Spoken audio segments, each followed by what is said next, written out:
Atëherë po e prezantojmë edhe mysafirin e dytë për sot, është Armend Baloku, aktori i teatrit dhe filmit. Mirë se keni ardhur Armend. Mirë se gjej, merci Linja. Faleminderit. Ju do të prezantoheni sot ditën e dytë të këtij festivali, Etnofest, shfaqja e monodramës Lahuta e Malësisë. A mund të na tregoni më tepër rreth kësaj shfaqje? Faleminderit shumë, është kënaqësi që jam pjesë e këtij emisioni, po ashtu edhe këtij festivali Etnofest. Është fjala për Lahutën e Malësisë të Gjershpishtës. Unë kam punuar në këtë vepër gjatë vitit 2020, nga 6 janari deri me 17 nëntor, rreth 11 muaj e diçka, për shkak se Një kohë gjatë. 11 muaj e diçka po, për shkak se më është dashur kohë për ta zbërthyer dhe njëkohësisht kam pas dëshirë që të shkoj të vizitoj ato vende ku janë zhvilluar ato ngjarje, të shoh nga afër, të prek në mënyrë që t'u di vlerën pak më shumë gjatë interpretimit. Ky interpretim është njëri nga variantet e interpretimit.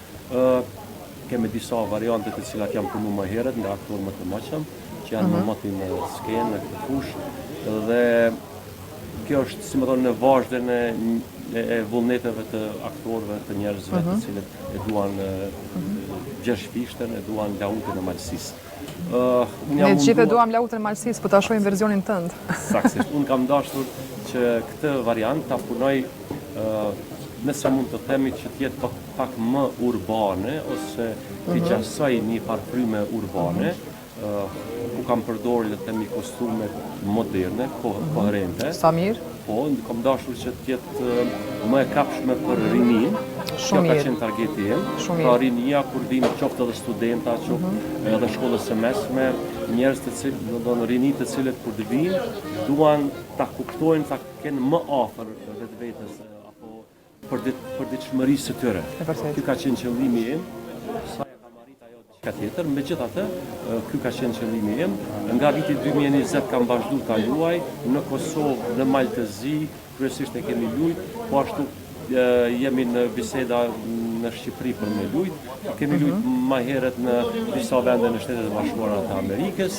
Kjo është më shumë për ata dashamirët të cilët e njohin Lahutën e Malësisë. Them të drejtën, nuk është se kam pas ndonjë benefician prej kësaj pune, prej këtij teksti, përpos elementit shpirtëror që kam dashur ta kem sa më afër, sepse flet për historinë tonë, për të kaluarën tonë, për disa elemente të cilat fatkeqësisht janë prezente edhe sot e kësaj dite, e kam përshtypjen që lidhet me kohën moderne, domethënë. Saktë, me që janë, domethënë, edhe sot e kësaj dite prezente disa elemente aktuale, atëherë mendoj që keni menduar me shpalos sërish, po. Vazhdon të jetë e nevojshme për skenën ndërshqiptare, le të themi. Në anën tjetër, edhe si kulturë e përgjithshme është e veçantë, ashtu siç mund ta kenë, le të themi, grekët Iliadin e Odisen, ne në këtë rast e kemi Lahutën e Malësisë, është më e vështirë në kuptimin edhe për interpretim, po edhe për zbërthim, edhe si qytetar nëse merr me lezu, të merr kohë, të merr energji, prandaj jam munduar që ta interpretoj, ta thjeshtësoj, normal pa prek gjë në tekstin e Gjershpishtës, e kam ruajtur ashtu siç i ka lënë historia, dhe thjesht kam dashur ta bëj më të kapshme, le të themi, për moshën më rinore. Po, shumë e vërtet. Mendoj që është një ide shumë e mirë që e keni përdorur kreativitetin tuaj duke ju qasë edhe rinisë, sepse një kombinim i mirë e modernën edhe tradicionale, ne mendoj që gjithmonë është më qasshme. Absolutisht. Po mendoj detyra e artistit është që pa marrë parasysh që tekstet mund të jenë punu para 600 viteve, para 1000 viteve, kemi antikitetin. Po është rëndësishme se çysh prezantohen sot. Saktësisht, ato janë brumra të cilat ne i marrim, i përdorim, i zbërthejmë dhe i kthejmë në përditshmërinë tonë, të cilat kanë brum për brenda dhe i flasin çdo kohë. Është varet pastaj ne si artist, sa kemi aftësi për të identifikuar ato, për t'i marrë dhe për t'i adaptuar në këtë kohë. Po ka qenë e vështirë ta bëni këtë adaptim, sepse Lahuta e Malësisë është shumë autentike edhe të fusni elemente moderne? Me thënë të drejtën, normal kur e ki vullnetin ajo çdo vështirësi pastaj e thyet edhe ecën tutje, po padyshim që ka qenë sfidë, për shembull ka shpreha aty të cilat ne nuk i hasim më në përditshmërinë tonë.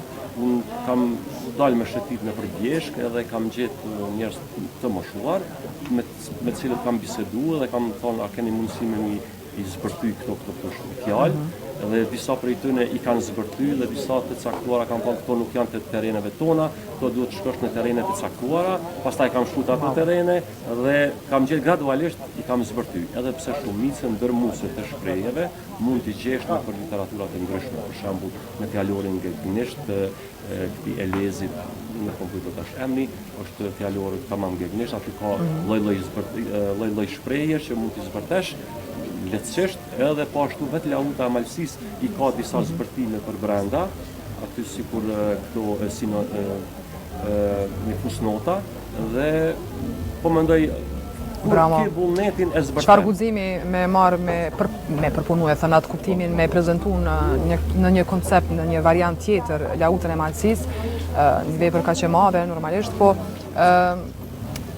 është më mirë kur është më lehtë të them të keni më shumë motiv kur është diçka ju lidh diçka emocionale me shfaqjen. Është më lehtë, është vullneti shumë vullnet. Unë si fëmijë po mendoj për shembull baba im është nga Peja dhe nëna im është nga Rrugova. Dhe tash ato elementet gegnishte që janë shumë të afërta me lautën e Malësisë, shpesh aty has shprehje. Sa e bukur është gegnishtja, po dhe shumë e vështirë sot me deshifru. Po, na edhe pse mundohemi le të themi me mbajt standardin, gjë që unë jam për variantin e standardit edhe mbroja të qasje, sepse ata të cilët e kanë ndërtu mbi bazën e një mendimi të caktuar, unë nuk jam për t'i aftësa për të zbërthy ato dhe për të thënë jo se duhet ndryshe, por megjithatë ne pa marrë parasysh sa duam ta ruajmë, po mendon, apo pa marrë parasysh se sa ne mundohemi ta përdorim standardin, ne në esencë flasim gegnisht. Edhe kur i përmendim ose kur i themi fjalë të caktuara të standardit që mund të jenë më element që të kenë elemente më toske se sa gege, megjithatë ne kur e shqiptojmë apo e shprehim në mënyrë jemi më origjinal. Jemi më origjinal kur flasim dialektin tonë. Ato elementet e standardit ne i gegnizojmë nëse mund të them. Kështu që sepse ne natyshëm jemi të dialektit geg dhe kështu që mbi këtë bazë po duhet të thonë që gegnishtja e ka kulturën e vet, është një bunar ose një thellësi aq e madhe saqë shumë pasuri për neve, definitivisht. Mendoj që është qelsi i kulturës shqiptare, është pikërisht në dialekti geg. Mirë po kjo është temë aq e thellë, saqë ne me disa fjalë mund të lojmë edhe përshtypje të tjera, mirë po qëllimi është i mbarë dhe uroj që po kuptoni mbarë. Të faleminderit shumë Arvend për kohën, sepse tash e di që jeni parashfaqjes edhe me siguri që keni shumë emocione. Po, unë kam tremb se që tash edhe më herët në bisedë kështu private, kam jashtëzakonisht shumë. Përgëzoj shumë për punën edhe të falenderoj shumë, sepse me të vërtetë ju e mbani gjallë kulturën, traditën me prezantimin edhe punimin e këtyre shfaqjeve. Faleminderit. Suksese shumë sot. Faleminderit.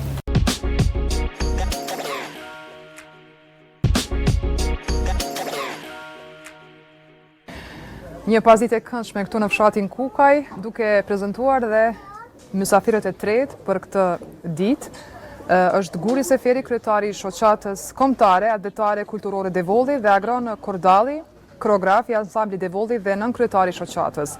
Do të flasim pra për vallën Devollçet, cilët kanë marrë certifikatën krye vlerë e trashëgimisë kulturore jo materiale nga Ministria e Kulturës në Shqipëri, dhe puna që po bëhet dosjen për pranimin UNESCO-s është pra një vlerë shumë e madhe që po bëhet.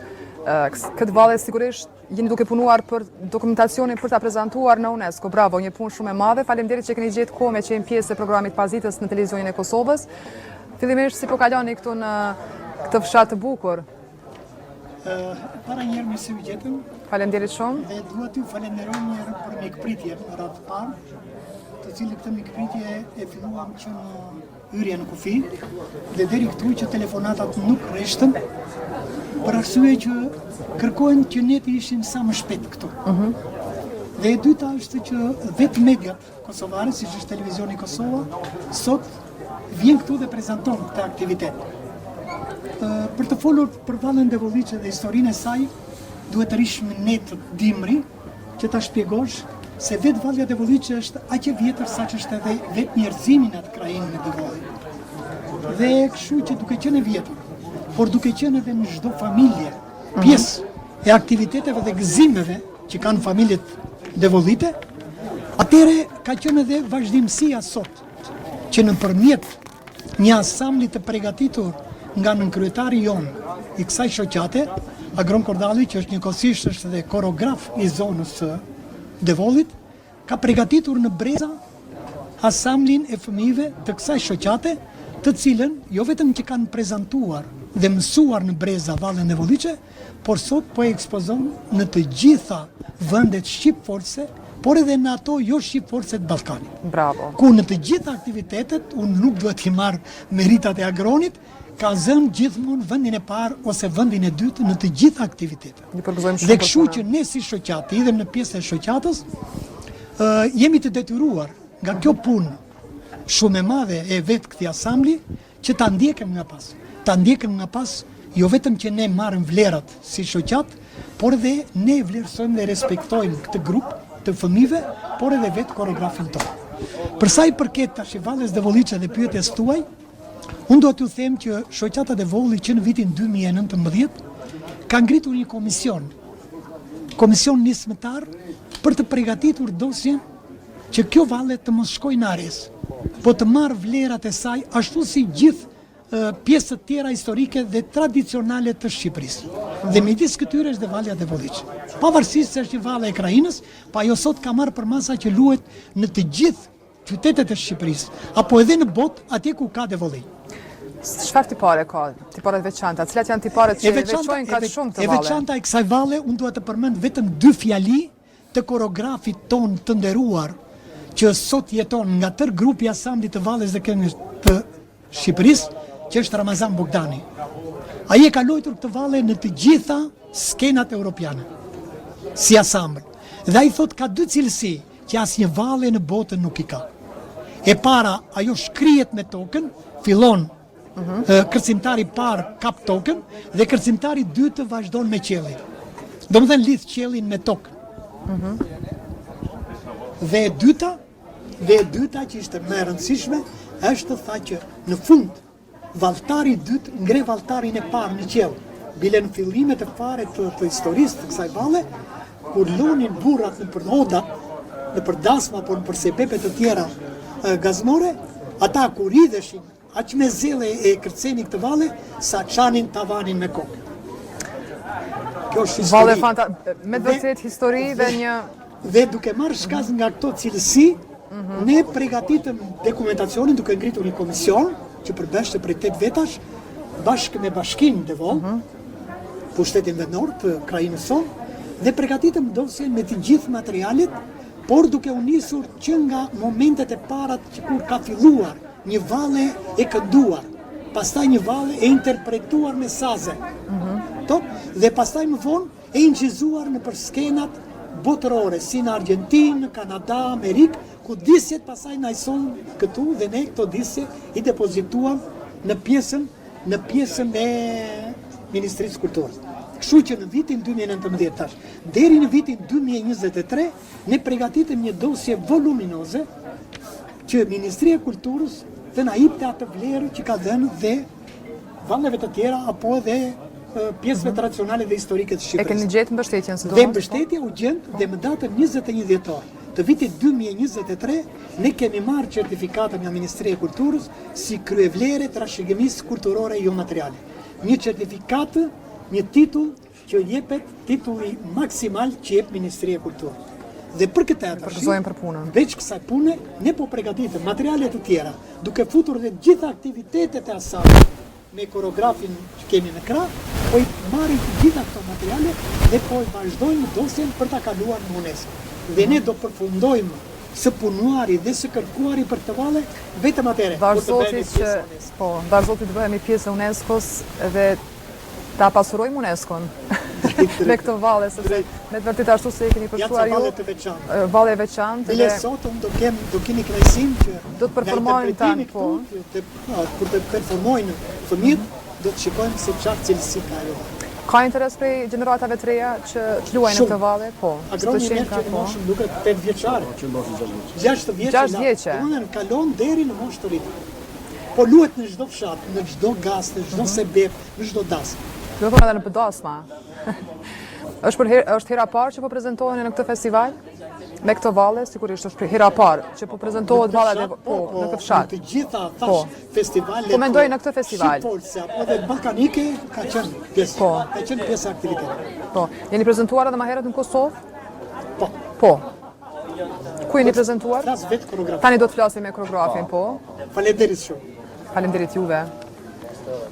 Tash po dëgjoheni, sepse është pak studio improvizuar për shkak të ambientit, por do të mundohemi ta sjellim më të mirën tek opinioni.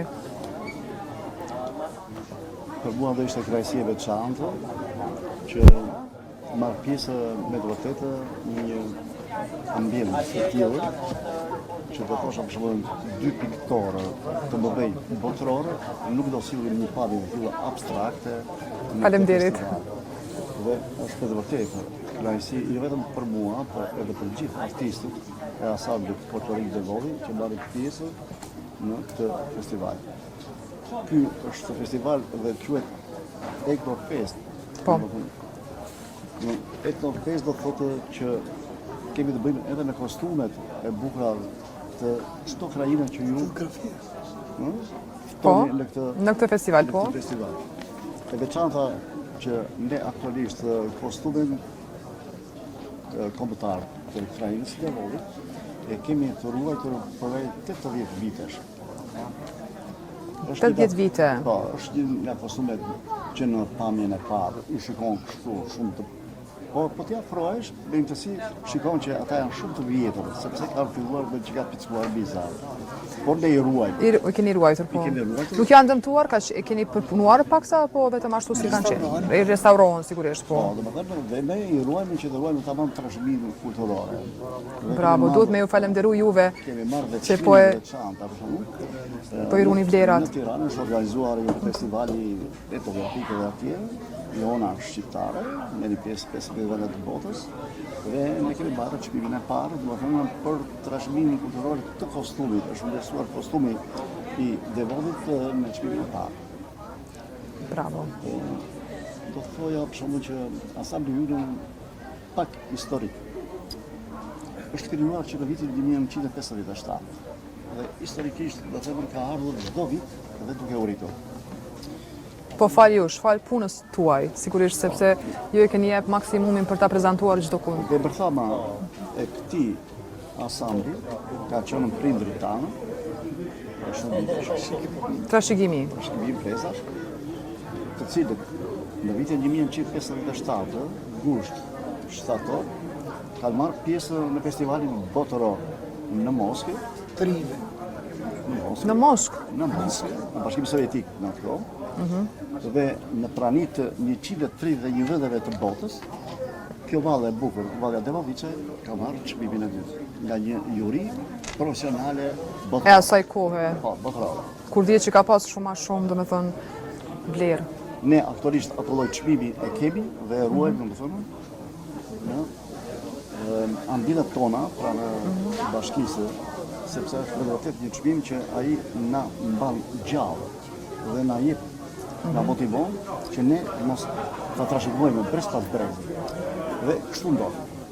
Ne Vallën Devollice kemi filluar tek bezateri që në moshën 6 vjeç dhe deri në moshat të rifra 20 vjeç. Aktualisht ansambli jonë ka 3 grupe këngëtarësh. Pra, nga mosha 6 vjeç deri në moshën 12 vjet, 12, 14 dhe 14, 18 vjet. Është një vallë me shumë antar. Sapo i pash djelmoshat dhe vajzat e bukura, edhe veshët ishin specifike. Është një gjë e veçantë sepse duke qenë Etnofest, unë këtu kam mundur të sjell edhe kostumi kombëtar të krainës së Devollit për vajza, të cilën për shembull ansambli ynë i shtetit, të dyja kostumet, si kostumin të bukurave dhe të grave, i ka në performancën e vetë dhe interpretimet që bën gjatë performancës, po. Gjëja më e veçantë është që ne me këtë ansambël që e kemi krijuar thash për vitesh, edhe po e mbajmë gjallë, po e trashëgojmë edhe tek të rit, kemi marrë pjesë domethënë në festivale kombëtare dhe ndërkombëtare. Ashtu siç e tha edhe Guri, dhe jemi sipas punës që kemi bërë, jemi vlerësuar ne çmime të dyta me kupa festivalesh e tjera. Dhe për këta jemi krenar, si Devollin. Po duhet jeni krenar. Sepse ka arrim Edhe ne po jemi krenar me ju, me punën e juaj. Ta mbajmë gjallë që asnjëherë do të thënë kënga dhe vallga dhe muzika popullore të trashëgohet ndër breza dhe të mos u vdes asnjëherë.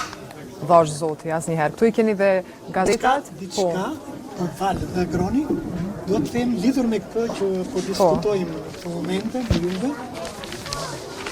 Ne para pak kohësh kemi bërë një konferencë shkencore. Kjo është konferenca shkencore që kemi do ta fokusojmë edhe tek kamera. Me të gjithë profesorët dhe koreografët shqiptar të asamblit të Valles dhe të këngëve të asamblit shtetëror, ku këtu kanë ngritur vlerat e Valles Devollice. O, sa të bukur janë këta djelmoshat. Po, ata janë. Është Gjithashtu, tu keni dhe Bravo për gazeta, punën që e keni të bërë. gjithë titujt që vetë asambli ka marrë, janë të pasqyruara. Kjo është një gazetë dhe shoqatës Devolli e përmueshme, që del dhe pasqyron gjithë aktivitetet e shoqatës. është një ide shumë Dhe e në mirë. fund duhet ju falenderoj juve si media, duhet falenderoj të gjithë mikpritësit që u bën shkak që ne të jemi sot këtu dhe mendoj që Agroni me grupin e tij do t'ja ju shpërblejë në interpretimin e Mezi po e presim me pa performancën e valltarëve, edhe ne ju falenderojmë shumë që e mbani gjallë trashëgimin ton kulturore që është aq i bukur dhe po prezantohet anë mban botës. Fal jush. Faleminderit juve, faleminderit. Edhe diçka të veçantë, përfitoj nga rasti që t'jem në këtë intervistë me ju, do të falenderoja për në emër të grupit të artistëve të Devollit, drejtorëve e festivalit. Njëkohësisht edhe koreografin tuaj të talentuar, Diraver Kryeziun, me të cilin kam një bashkëpunim prej gati 25 vitesh, si koreografer, të cilët kemi organizuar festivale, aktivitete dhe rëndësishme. Por Dilaveri, do thosha, është me të vërtetë një artist i madh që ditë vlerësoj, ditë organizoj dhe ditë kënaqet të gjithë anëtarësit, qofshin ata të Kosovës dhe qofshin ata shqiptar, nga të gjitha trojet shqiptare. Kështu që nëpërmjet kësaj interviste unë do dëshira të falenderoja edhe Dilaverin, edhe Fadilin për ftesën që na kanë bërë në këtë skemë kaq të bukur. Faleminderit shumë. Ju dëshiroj shumë suksese në të ardhmen. Shpresoj se nuk do t'ju mungojnë, e di që nuk do t'ju mungojnë fare. Do e presim me padurim tani performancën. Faleminderit shumë.